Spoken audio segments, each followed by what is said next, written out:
Исәнмесез, мөхтәрәм тамашачыларыбыз, сез татарлар тапшыруының махсус чыгарылышын карыйсыз.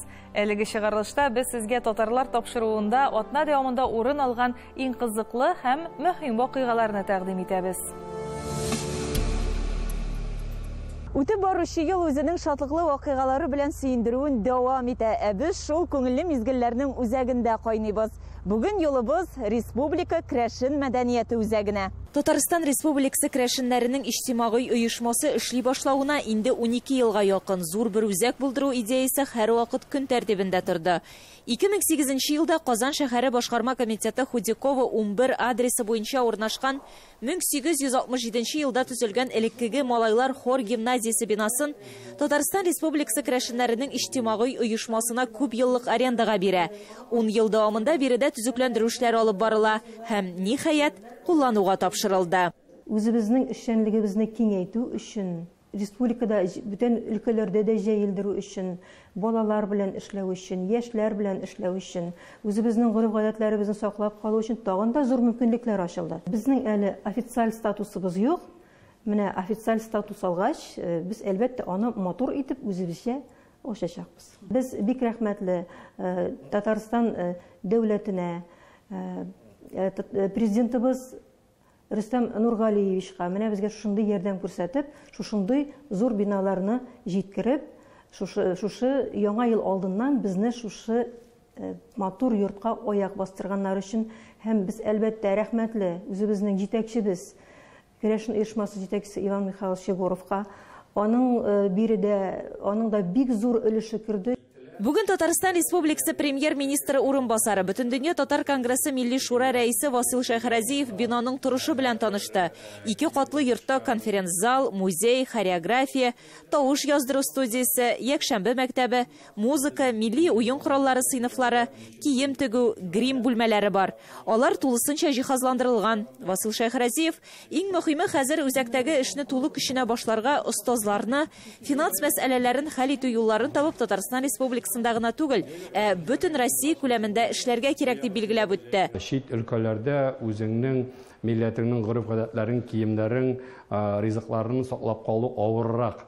Татарстанда җиңелрәк булса да, ләкин менә шуның үзәннең барлыкка килүе андый мөмкинлек безгә бирә. Татарстан үрнәк булырга тиеш. Менә һәрбер районда, республика күләмендә әгәр дә без менә шу үрнәкне ясасак, бүтәннәрне чакыртып, аларны да чакыртырга кирәк. Интернет ашагына җибәреп торып, аларны монда җыеп, күрсәтергә кирәк, укытырга кирәк, мөмкинлек бирергә кирәк. Бер-берсе белән горизонталь яктан таныштырырга кирәк. Ул вакытта эш тизрәк тә барачак. Бүген Татарстанда 200 крәшен авылы бар. Республика буенча крәшен иҗтимагый оешмасының 18 бүлекчәсе эшли.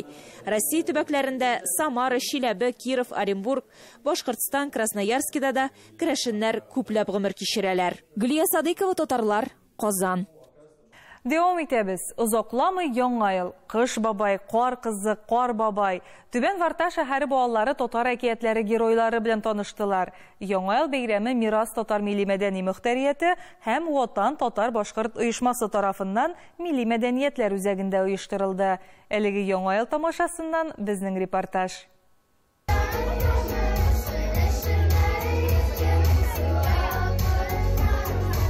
Түбән Варта милли мәдәният үзәгендә яңа ел тамашасы кунакларын Мирас балалар ансамбле каршы алды. Шәһәрдә беренче тапкыр татар телендә балалар бәйрәме үткәрелә. Оештыручылар Мирас милли мәдәни мөхтәрияте һәм Ватан татар башкорт җәмгыяте. Бу бәйрәмгә татарча белергә теләгән, татарча җырларга теләгән балалар киләләр. Ел саен көтеп баралар. Безнең яңа ел бәйрәме татарча кайчан була диләр.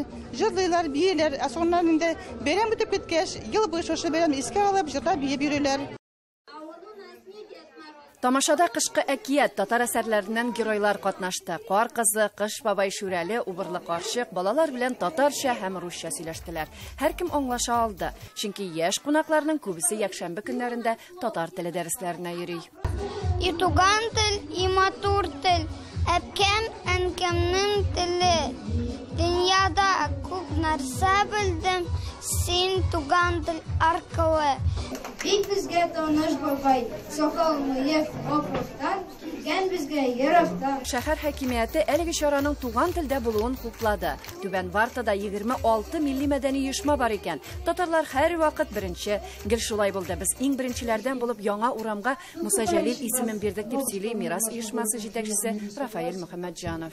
Хотел сказать, что татары, они ведь везде любые проекты, которые еще были при Советском Союзе, всегда были впереди. Возьмите Самотлор нефтяной. В 1965 году забила первая скважина, и символично в 1965 году была названа первая улица в поселке Нижневартовской. Хотелось бы отметить, что общественная организация татарская одна из первых у нас в городе, которая начала свою работу, которая активно стала принимать участие во всех общегородских мероприятиях. Они, как всегда, у нас впереди, они сдают основные направления, которые актуальны для всех, для нас.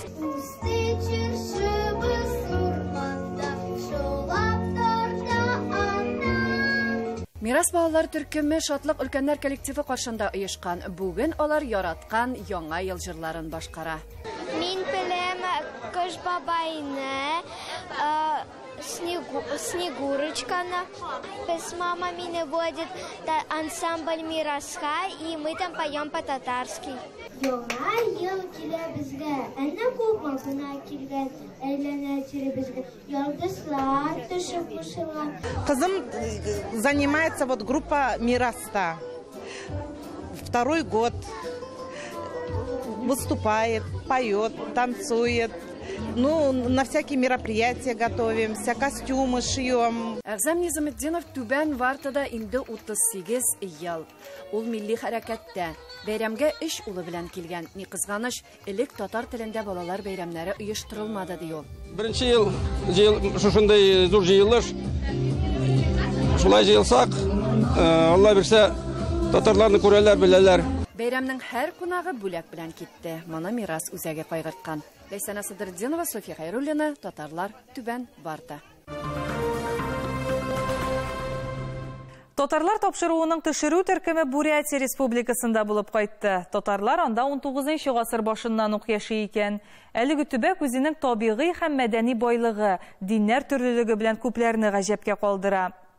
Бүген республикада бурятлар, руслар һәм украиннардан кала милләттәшләребез күп санлы халыкларның берсе. Тоткан дәрәҗәләре зур татар милли мәдәни мөхтәрияте тарихыбызны, динебезне, мәдәниятебезне саклауда гаҗәп зур эшләр башкара. Теманы Гөлия Садыкова дәвам итәр.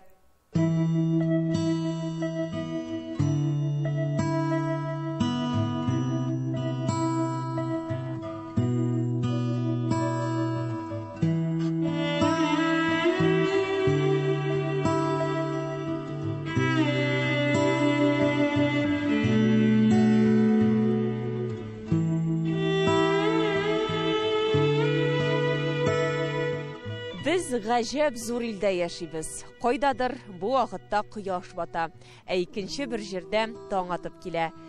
Башка бер җирдә +5, мәсәлән, Улан-Удыда -25.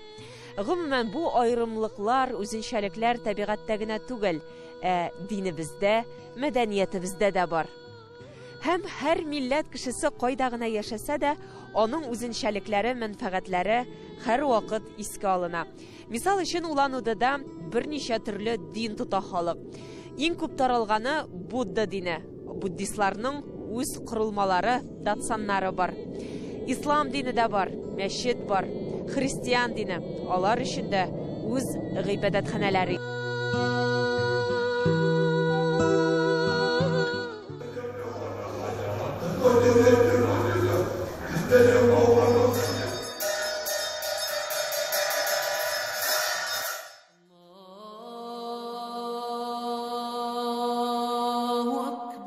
Ерактан шәһәр үзәгендәге калкулыкта мөселманнарны үзәк җәмигъ мәчете сәламли. Ул җирле мөселманнар ярдәме белән 2010 елда ачыла. Гыйбадәтханә төзелешенә Татарстан Республикасы да үз ярдәмен күрсәтә. Тарихка күз салсак, беренче мөселман җәмгыяте Улан-Удыда 19 гасырның 80 елларында ук оеша. Татар зираты була. 1907-1910 елларда милләттәшләребез агачтан мәчет тә сала. Кызганыч, ул бүгенге көнгә кадәр сакланып калмаган. Бүген Бурятия Республикасында 160-тан артык милләт халкы гомер кичерә. Татарлар биредә 2010 елгы җан исәп буенча бурятлар руслардан кала 3нче урында. 7000гә якын милләттәшебез исәпләнә.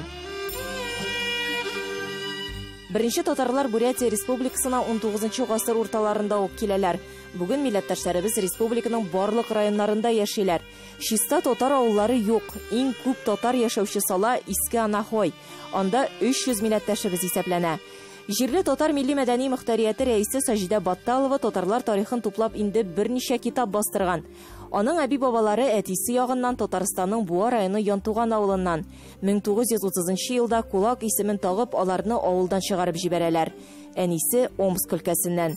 Гомумән татарларның Бурятия Республикасына күченеп килү сәбәпләре төрле. Сначала торговцы килделәр, она, значит, и репрессированный какой-то часть булды.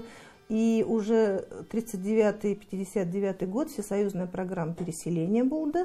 И 20 мең татар килді примерно эшелонами каждый год вот в программу переселения. Для освоения целинных земель, для помощи Бурятии. И мында татарлар из Поволжья, конечно, анда булды голод. В общем-то, и Башкортостан, Татарстан, бик күп авыллардан килді вот татарлар мында. И кроме этого военные службу несут, мында много военнослужащих татар. Анара заводы кайшан ясадылар, тоже татарлар мында технический персонал, кбк инженеры татарлар тоже булды. Вот. БАМ, строительство БАМа и татарлар булды, но бамовцы в основном киттелер. 1997 елда Бурятия Республикасында татар мәдәни үзәге оеша, 2005 елда Бурятия Республикасы төбәк милли мәдәни мөхтәрияте итеп үзгәртелә. Халыклар дуслыгы йортында аларның үз бүлмәләре дә бар. Безне, конечно, приводят в пример.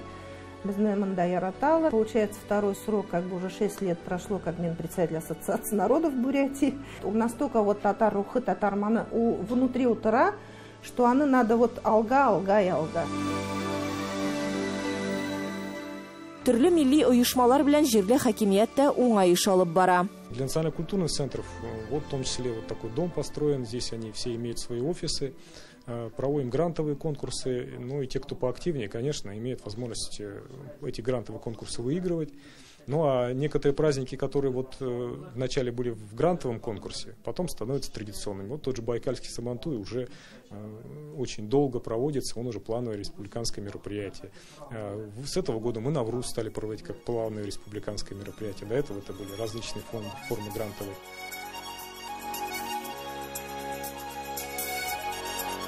13 ел дәвамында Сабантуй үткәрелә. Традиция буенча ул һәр елны татарлар күпләп яшәүче төрле авыллар, шәһәрләрдә уздырыла. Җыр, бию, мәдәниятне үстерү авырлыклар тудырмый. Ә менә тел мәсьәләсе бераз катлаулы, ди Саҗидә ханым. Элегрәк татарлар бу җирләргә күченеп килә башлаган чорда татар телен укыту өчен Татарстаннан мәктәпләргә махсус белемле укытучылар да җибәрелгән. Кызганыч, 1950 еллар ахырында бу эшчәнлек туктатыла. Если вот Анатолия платформаны, да, вроде у которого начали компьютерлар юг, биг аур, уже как бы вот сам курс достигать любой высоты, анда аур просто технически не подготовлены безнен кэши, не все готовы обучаться через дистанционное обучение, вот по сложным программам. У Катычалар вообще юг. Мен надеюсь, что у Ильдара Рекча Гельмудинова появится новый механизм, как бы вот для региональных автономий, все-таки какая-то система. Фикерле, тырыш, максатчан безнең милләттәшләребез кайда гына яшәсәләр дә үз йөзләрен югалтмыйлар. Бурятия Республикасы татар милли мәдәни мөхтәрияте эшчәнлеге белән таныштыруыбызны киләсе тапшыруларыбызда дәвам итәрбез. Кукмара сәүдә маркасы үзенең иң яхшы эшләнмәләре белән милләттәшләребезне сөендерүен дәвам итә. Менә бүген без шушы 3 литр сыйдырышлы аш кастрюлен Бурятия Республикасы татар милли мәдәни мөхтәрияте рәисе Батталова Саҗидә Рөстәм кызына тапшырачакбыз. Саҗидә ханым, рәхим итеп алыгыз, кунакларыгыз күп булсын, эшегез һәр вакыт уң булсын. Рәхмәт, бик зур. Һава торышы нинди булуга карамастан, Кукмара савыт сабалары сезгә яхшы кәеф бүләк итәчәк. Якыннарыгыз һәм туганнарыгыз өчен рәхәтләнеп әзерләгез. Кукмара тәмле ризык, уңайлы савыт саба.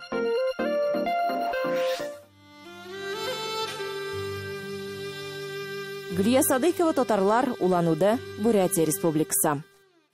Муса Жәлилнең иҗади мирасын популярлаштыру, яшь буынны патриотик рухта тәрбияләү, яшь талантларны ачыклау максатыннан Бөтен дөнья татар конгрессы Татарстан Республикасының Мәгариф һәм фән министрлыгы, Мәдәният министрлыклары белән берлектә халыкара Жәлил укулары әдәби бәйгесенең жюри утырышын уздырды. Вакыйга урыннан Динара Хабибуллина.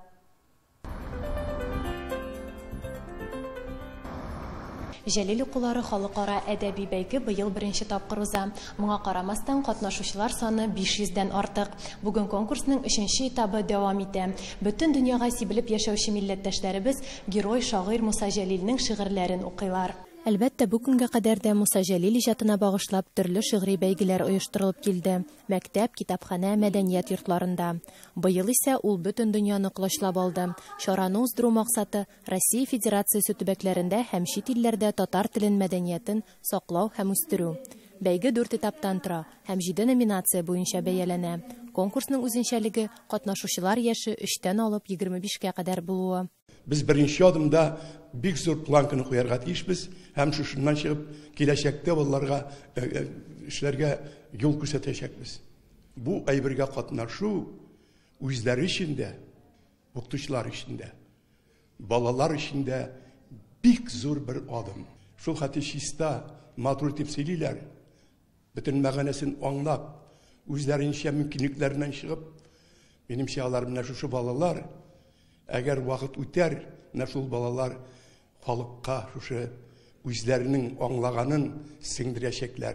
Çünkü balalarını şu yoldan terbiyelegen vakittağına öz milletinin büyük şairlerinin şiirlerini taratıp bula. Катнашучылар бик күп. Хәтта 8 яшьтән 13 яшькә кадәрге балалар да 140тан артык. Шуңа күрә инде бу авыр эш. Без берничә критерийга бүлеп карыйбыз. Ул да булса тел чисталыгы. Жәлилебезнең күп кенә шигырьләрен алганнар. Билгеле инде кабатлана торган шигырьләр бар. Ул да булса вахшат, бүреләр һәм башкалар күп инде. Ләкин шулай да бик күп кенә шигырьләргә мөрәҗәгать иткәннәр. Димәк, балалар кызыксыналар. Укытучылары балаларда әдәбиятка, матур әдәбиятка, сәнгатькә мәхәббәт уята алган икән. Бу инде искиткеч күренеш. Кайбер укытучылар бик җаваплы килгәннәр әлеге эшкә. Декорация корганнар, музыка куйганнар, искиткеч атмосфера тудырганнар. Бала өчен дә бу уңайлы һәм безгә кабул итү өчен дә моны рәхәт. Кайбер укытучылар инде видео язмасы да бик начар, кулы калтырый, фондан ниндидер тавышлар ишетелә. Менә киләсе елларга инде катнашучыларга шундый теләгем, фикерем бар. Бу конкурс инде конкурсның шушы туры видео аркылы бәяләнә икән, димәк инде видео яздыруга да җаваплы килергә кирәк. 874 яшүсмер үз эшләрен ярым финалга юллаган. Катнашучылар чыгышларын видео язма рәвешендә тәкъдим иттеләр. Шигырьләр татар, рус, төрек һәм башка чит телләрдә яңгырады. Яшь җәлилчеләр номинациясендә конкурсантлар үзләре иҗат иткән әсәрләрне дә укыдылар. Жюри утырышы дәвам итә. Әлеге этапның нәтиҗәләре гыйнварның 15-ндә көтелә. Бәйгенең финалы исә 13-14 февраль көннәрендә Кәрим Тинчурин исемендәге Татар дәүләт драма һәм комедия театры сәхнәсендә узачак. Динара Хабибуллина, Татарлар, Казан. Җырлы язмыш. Ульяновск шәһәренең Нур татар халык театры режиссеры, җырчы һәм шагыйре Җәмилә Мифтахованың иҗат кичәсе әнә шундый исем астында узды. Бу көнне зал тутырып килгән тамашачы аның башкаруында җырлар тыңлап, төрле спектакльләрдән үзекләр карап кына калмады, ә юбилярның үзе язган шигырьләрен дә ишетеп хузурланды. Сембернең күп кырлы талант иясе, төбәкнең танылган җырчысы Җәмилә Мифтахованың иҗади портреты һәм бәйрәм кичәсе хакында Рамис Сафин бәян итәр.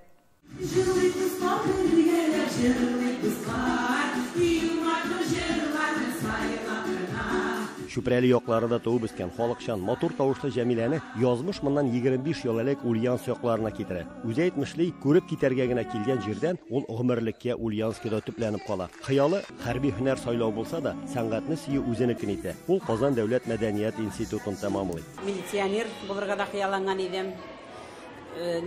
Формадагы кешеләр бигрәк тә күңелемә хуш килә инде. Бәлки шуны да сайлаган булыр идем.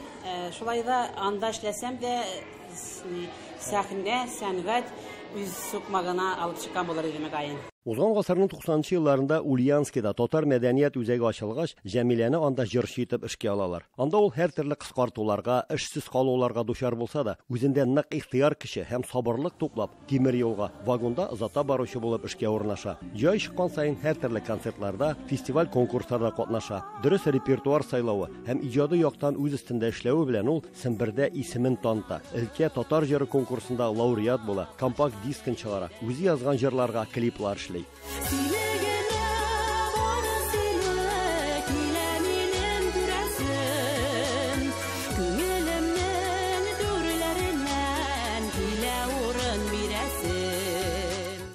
Avul kızı üzerine şunun tırışlığı bilen, şunun derecelerine erişti.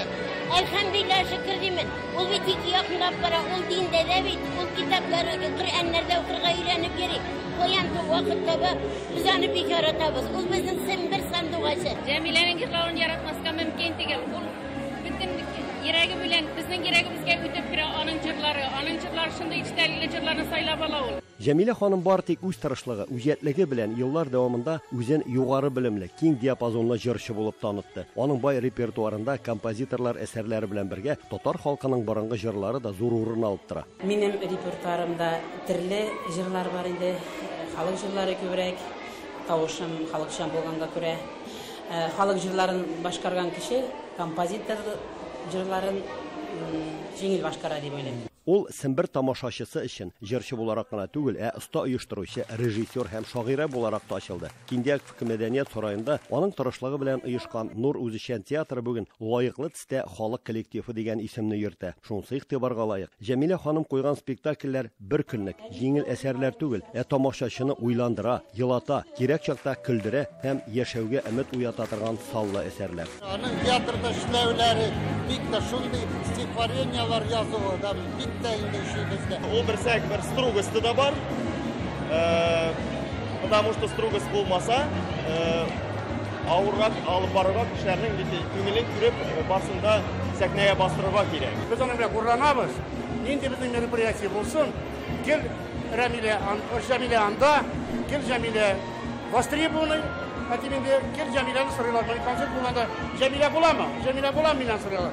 Рамил, конечно, Җәмиләдән башка мәктәп бер безнең бәйрәм дә үтми.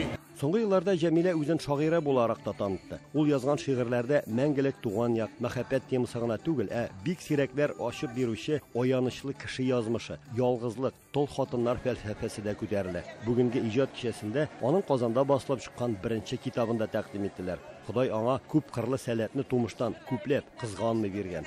Җәмилә безнең өчен бик тансык, кичек кыз булып туды. 8-нчегә булса да бик тансык булды. Үч ир баладан соң кетеп алынган кыз булды. Аны һәр беребез бишекне тирбәтергә тырыша идек. Һәр беребез ярата идек. Мин бигрәк тә инде миннән кече сеңелем бар дип бик шатлана идем. Берсен дә якын китермәйдем, күтәреп йөри идем. Кечкенә җырларга ярата иде. Без аның белән ярышып йырлый, кем матур йырлый, кем әйбәтрәк йырлый дип бер-беребез белән ярышып йырлый.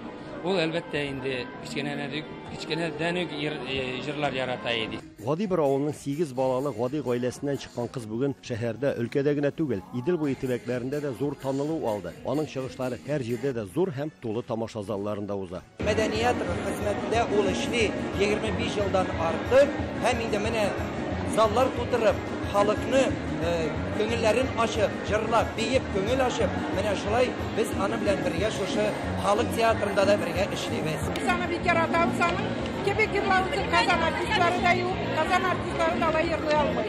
Без аны һәр концертка киләбез, анарга яңадан иҗат укышы телибез. Сембер мәдәни тормышының алтын фондына керерлек, матур, халыкчан тавыш иясе һәм шагыйрә Җәмилә Мифтахованың Бөтен дөнья татар конгрессының татар халкы алдындагы тырышлыгы өчен медале белән бүләкләнүе дә аның милләтебез өчен зур хезмәте хакында сөйли. Аның моңы җаныннан чыга. Һәм бу табигый да ул шул моң белән туган һәм тормыштагы төрле вакыйгалар, аның язмышындагы хәлләр бу моңны көчәткән генә. Ул бит 13 яшеннән әнисез кала, әтисез кала, улын югалта.